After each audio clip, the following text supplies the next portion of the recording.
નમસ્કાર, કલમ યુદ્ધ સમાચારની સાથે હું છું આપની સાથે પાયલ બામભણિયા। તો જોઈએ આજના મહત્વના સમાચારમાં। રાજ્ય વરસી રહેલા વરસાદને લીધે એસટી બસ પર અસર। સુરતથી ઉપડતી 52 ટ્રીપની બસો રદ કરાઈ। સોમનાથ, પોરબંદર, જૂનાગઢ, ગોધરા, દ્વારકા, ઝાલોદ, દાહોદ રૂટની બસો રદ કરાઈ। આ રૂટ પર રોજ ઉપડતી હોય છે 52 ટ્રીપની બસો।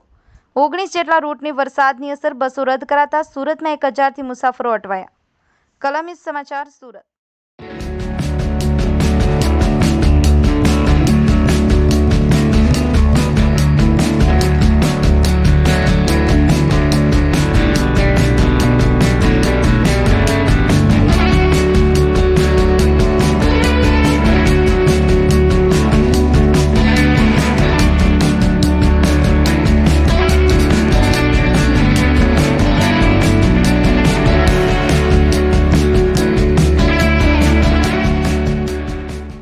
વરસાદની પરિસ્થિતિને લઈને કઈ રીતની સુરતથી આવતી જતી બસોના રૂટ છે તે અસર થઈ છે?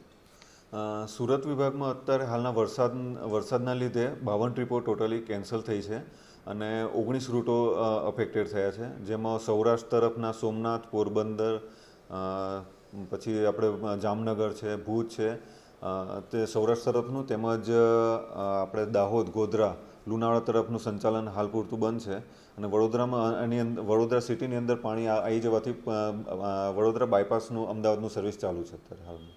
સર, આ રૂટ ઉપર રોજની કેટલી બસો જતી હોય છે અને કેટલા મુસાફરો પ્રવાસ કરતા હોય છે? આ રૂટ ઉપર સુરત વિભાગ તેમજ અન્ય વિભાગની પણ ટોટલ થઈને 70થી 80 બસોનું સંચાલન થતું હોય છે અને આ સંચાલનથી જે સૌરાષ્ટ્ર તરફ જવાના મુસાફરો છે કે જેને થોડીક અગવડતા પડી છે ને હવે તો પાણી ધીમે ધીમે ઉતરે છે, એટલે થોડા જેવું આ સૂચના ઉપરથી વહીવટતંત્ર દ્વારા મળશે એ પ્રમાણે સંચાલન ચાલુ કરી દેવામાં આવશે। આશરે કેટલા પ્રવાસીઓ પર અસર થઈ છે કે જઈ શક્યા નહીં? આશરે 500થી 1000 પબ્લિક હોય છે કે જે રૂટીન અમારી બસો હોય છે ને એની અંદર મુસાફરી કરતા હોય છે, પણ જે સાવચેતીના પગલાં રૂપે એ લોકોએ અત્યારે હાલ મુસાફરી ટાળી છે એમને।